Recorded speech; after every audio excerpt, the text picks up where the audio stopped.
Congratulations! You are now the owner of a sophisticated new ICS impulse system, developed in collaboration with Drs. Ian Kurthoys and Michael Hamagi and others at the University of Sydney. To assist you in getting the most out of your ICS impulse system, we have included the training video.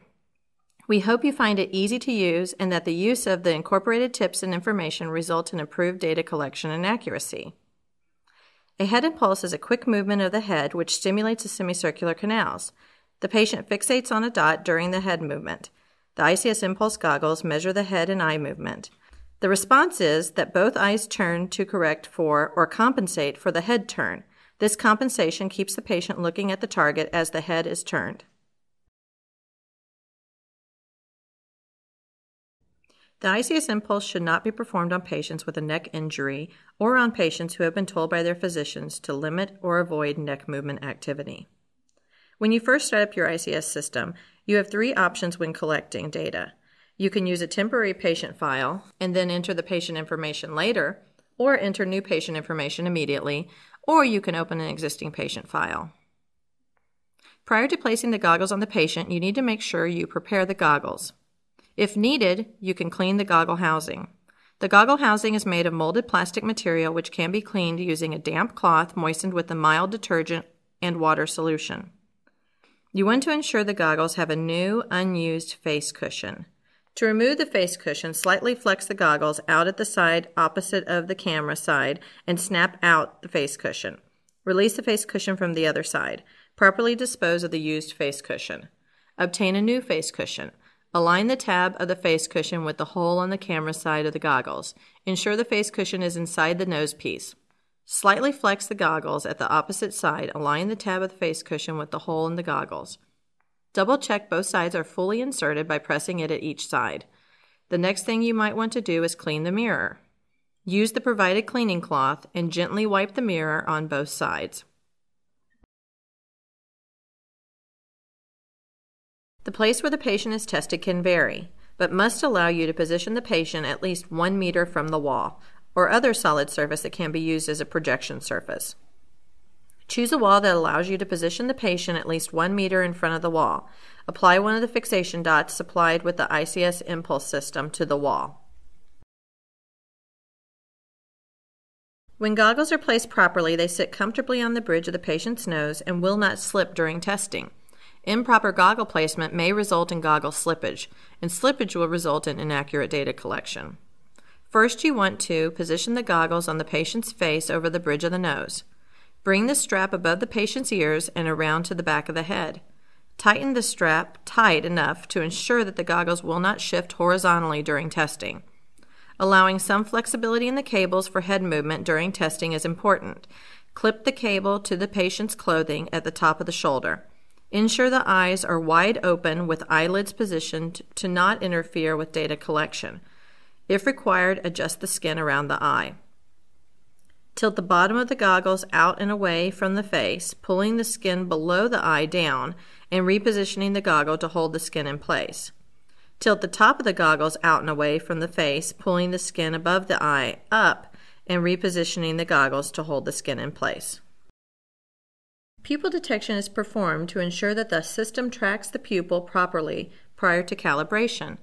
Position the pupil in the ROI, or the region of interest. Over here in the Calibration tab, you see the green square. You want to make sure the pupil is positioned within the green square.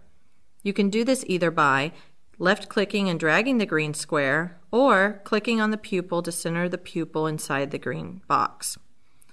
You can look at the pupil in one of two ways: grayscale image or pupil location.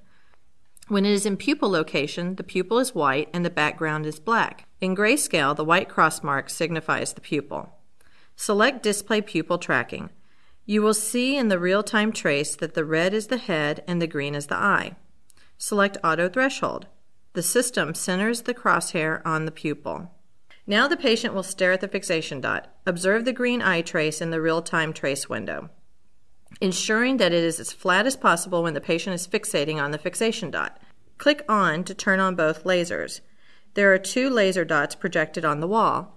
Ask the patient to look at the left dot, then the right dot. This ensures the camera is tracking the pupil. If the crosshair fails to track the pupil, jumps around or does not stay centered on the pupil, move the threshold slider to make further adjustments. Adjust the pupil detection by clicking plus or minus or by sliding the bar.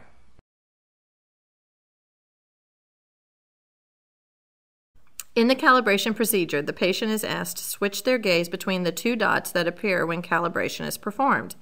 As the patient's gaze switches, the system tracks the movement of the pupil. When the patient cannot be calibrated because they cannot see the dots, click Default to use the calibration default values. The calibration values are used to analyze eye movement during the lateral impulse testing. Click Run Calibration to start calibration. Ask the patient to hold their head still. Then ask the patient to look at the laser beam dot. Ask the patient to look at the left laser dot. Look right. Look at the left laser dot. The calibration values are automatically saved, the collection window displays, and you are ready to begin testing.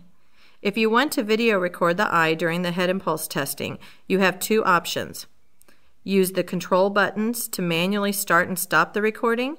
To start the video recording at the same time as data collection starts, select the checkbox Auto Record, which will set the software to always simultaneously start the video recording when head impulse data collection starts.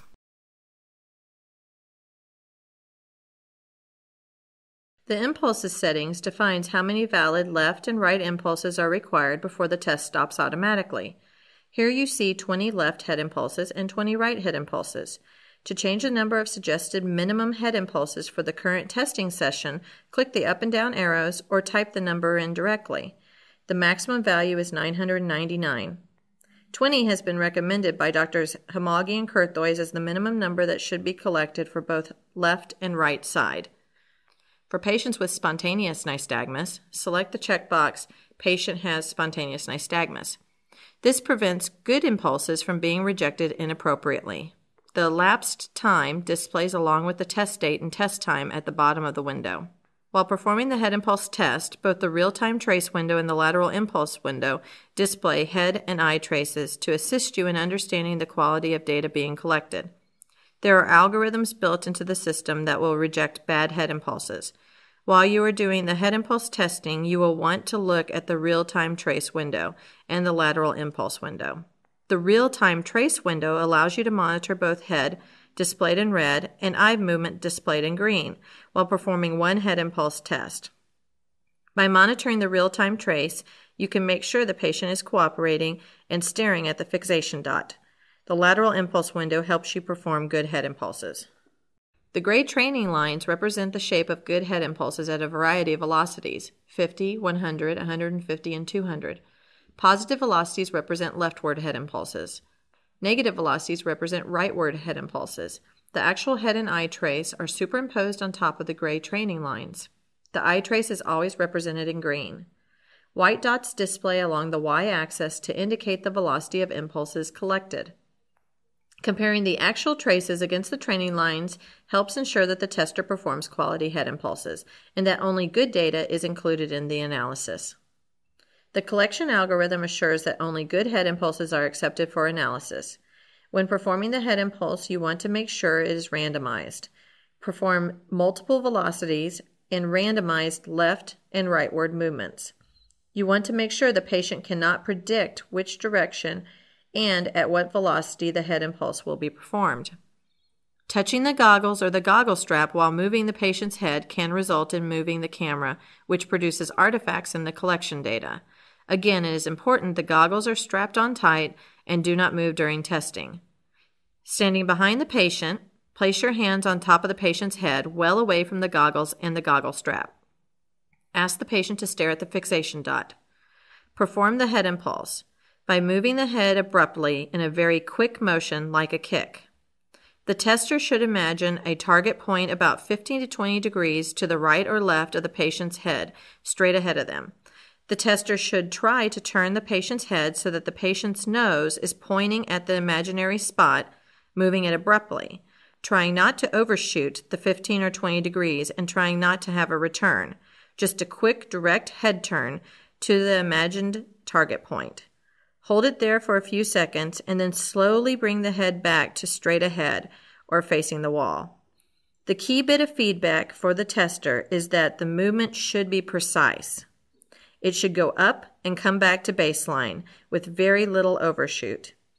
If the head velocity looks like a sine wave, then you are doing it right.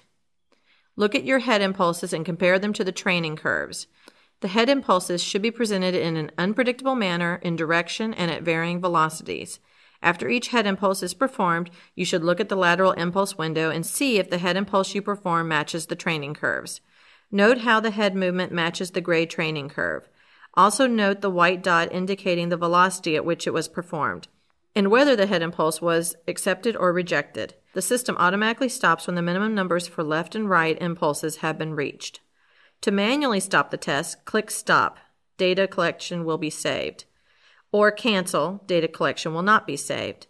The data is automatically analyzed and displayed in the 2D analysis window. Let's look at some of my first head impulse results. Here you can see the difference in results from practice. These 3 sessions took about 10 to 15 minutes, and by watching the training curves, there was instant improvement.